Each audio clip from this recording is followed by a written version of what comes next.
The afterlife. Coding out and then crossing over into what we call heaven or hell. What happens to us there? Where do we go, if anywhere at all? Is there even an afterlife to ponder about? It seems the answer to that question is priceless. I suppose that all depends on what you're willing to believe about the end.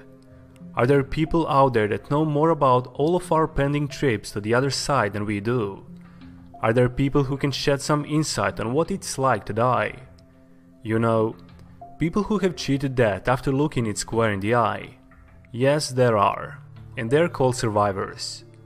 Which survivor you ask will largely determine what sort of answer you're going to get. Factfeed presents 5 Terrifying Visions of Hell by Survivors of Near-Death Experiences. Number 5. Begging and pleading to return home. What a fantastic painting by Hans Memling, don't you think? This particular photo you're looking at today is called The Last Judgment, and is one part of a 3-part panel that was created by the artist around the year 1467. That's one heck of a long time ago, isn't it? We thought this was a great representation of what people who have passed on to hell and back saw, felt, and then later reveal about their death. Many of hell's NDE survivors speak of begging and pleading for their life and to return home. All of their pleading goes unnoticed by the demons of hell, as you can see by this photograph of them being shoveled down into a fiery pit regardless of their cries. Number 4. Screams coming from everywhere. Can you imagine being surrounded by the torturous screams of hell's occupants all around you at all times? A couple of near-death experienced survivors tell horrendous stories about what they heard when they died and were residing beyond hell's doors. What some of them say they heard shakes the very human spirit to its core and can only be described as nothing other than the continuous screams of the souls who had been banished to hell forever. A few survivors claim they were always alone in hell, though they do tell a story about being able to hear the screams of others constantly. It felt to them that the screams of others were present in the air, everywhere, and at all times.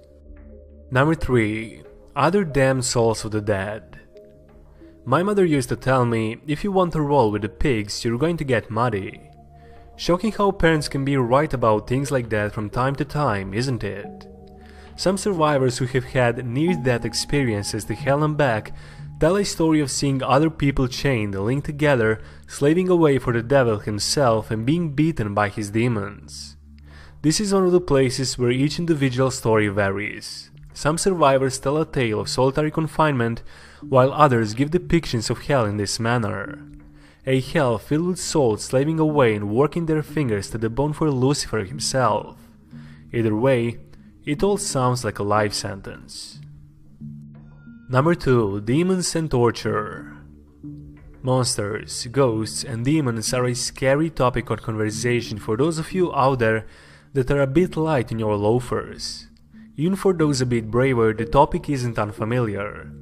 We've all had a nightmare or two in our life, I would think. Having those dreams filled with the most horrifying creatures you'll ever see has left many people sleepless for a night somewhere along the line.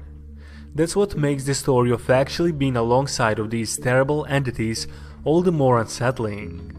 Survivors of the hellish NDEs report being dragged, beaten, and tortured by the Satan's most vicious monsters. We felt like that was enough to land this recollection at number 2 on the list. Number 1. A bright light, it's not your time. Number 1 on the list is probably the most common story from those people who have had near-death experiences.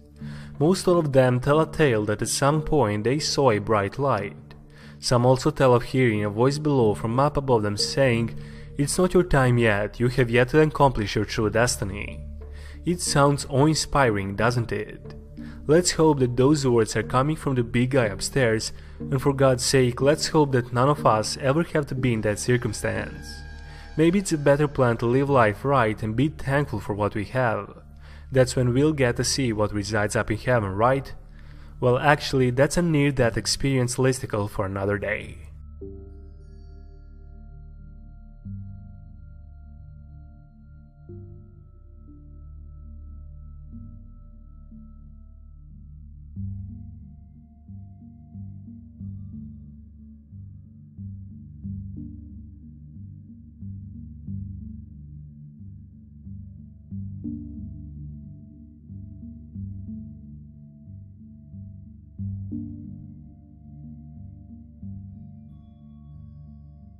Thank you so much for watching. I really hope you enjoyed this video, and if you did, please give us a like, share it with your friends, and if you are new, don't forget to subscribe down below for the best entertaining videos you will ever see.